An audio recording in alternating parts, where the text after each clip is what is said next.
کە سوکاری 5 دەستگیرکراوی دیکەی بادینان کە ماوەی 10 مانگە ڕفێنراون بۆ سۆراغی ڕۆڵەکانیان و دیاریکردنی چارەنووسیان هانا بۆ فراکسیۆنەکانی پەرلەمانی کوردستان دەبن. لەو چوارچێوەیەشدا لەگەڵ فراکسیۆنی کۆمەڵی دادگەری کۆبوونەوە و یاداشتێکیان ئاراستەی فراکسیۆنی کۆمەڵ کرد. لەو یاداشتەی کە ئاراستەی فراکسیۆنی کۆمەڵ کراوە کە سوکاری ئەو 5 دەستگیرکراوەی بادینان ئاشکرایان کردووە، ئۆتۆمەتانەی ڕوبەڕووی ڕۆڵەکانیان کراوەتەوە بریتیە لە سیخڕوویکردن بۆ ئەمریکا و بریتانیا و کارکردن لەگەڵ موستەفا کازمی سەرۆکوەزیرانی عێراق. ڕاشی دەگەیەنن تاکو ئێستا ڕێگەیان نەداوە دەستگیرکراوەکانیان ببینن و ئاگاداری دۆخی تەندروستی و دەرونی ڕۆڵەکانیان بن.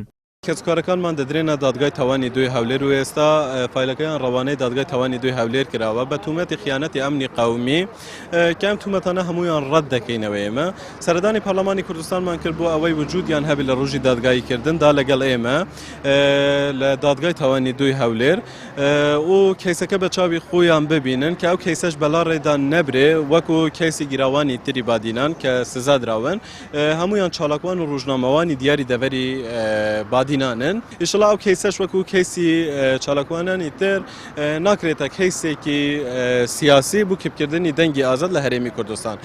بە تایبەتیش داوا لە کۆنسڵگەریەکانی ئەڵمانیا و بریتانیا دەکەین و لەگەڵ سەرۆکوەزیرانی عێراق کە لەسەر ئەو کەیسە بەدەنگ بێن چونکە ناوی ئەوان هاتووە وەکو عامیلبوونی ئەو کەسانە عامیلی بریتانیا و ئەمریکا و موستەفا کازمینە لە هەرێمی کوردستان.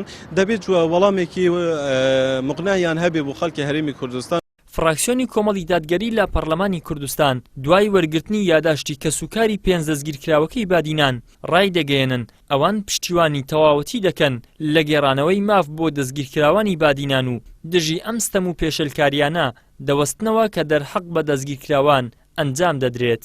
ئێمە ئەمڕۆ لە فراکسیۆنی کۆمەڵ پێشوازیمان کرد لە کە سوکاری گیراوانی بادینە یاداشتێکیان پێبوو لە ناو یاداشتەکەدا چەند داواکاریەکە بوو.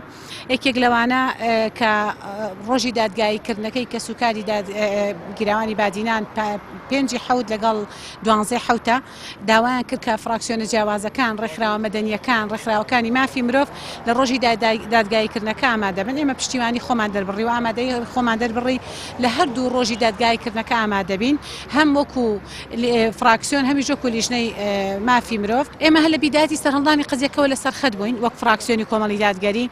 ئێمە بە یاداشت بە نووسراو بە سەردانیکردنی کە سوکاریان بە پەیوەندیکردن بەلایانی پەیوەندیدارەوە و بە چەند ڕاستپاردەیەک بە سەردانیکردنیان لە ئاسایشی گشتی بەخستنە ڕووی راپۆر بە سەرۆکایەتی پەرلەمان بۆ لایانی معنی پەیوەندیدار هەموو ئەو هەنگاوانەمان ناوە. بڕیارە لە سەرەتای مانگی تەمووزدا بەشێکی دیکە لە چاڵاکوانان و ڕۆژنامە نووسە دەستگیرکراوەکانی دیکەی بادینان لە شاری هەولێر دادگایی بکرێن. سەرۆکی فراکسیۆنی کۆمەڵی دادگەریش دەڵێت بۆ ڕێگری لەوەی کە حکوومەت کەتنێکی دیکەی هاوشێوەی دۆسەی 6 دەستگیرکراوەکەی بادینان دووبارە نەکاتەوە فراکسیۆنەکەیان هەماهەنگی تەواو لەگەڵ فراکسیۆنەکانی دیکەی پەرلەمان دەکات. ڕاشی گەیاندووە ئەم جۆرە لە حکومڕانێتی و ئەم تایپە لە عەقڵێتی ئەمنی سیستەمی سیاسی هەرێمی کوردستان بەرەو دیکتاتۆریەت دەبات کە دەرەنجامەکەی پێش خەڵک بۆ خۆیان بە خراپ دەشکێتەوە. ئیدریس محەممەد، کەناڵی ئاسمانی پەیام، هەولێر.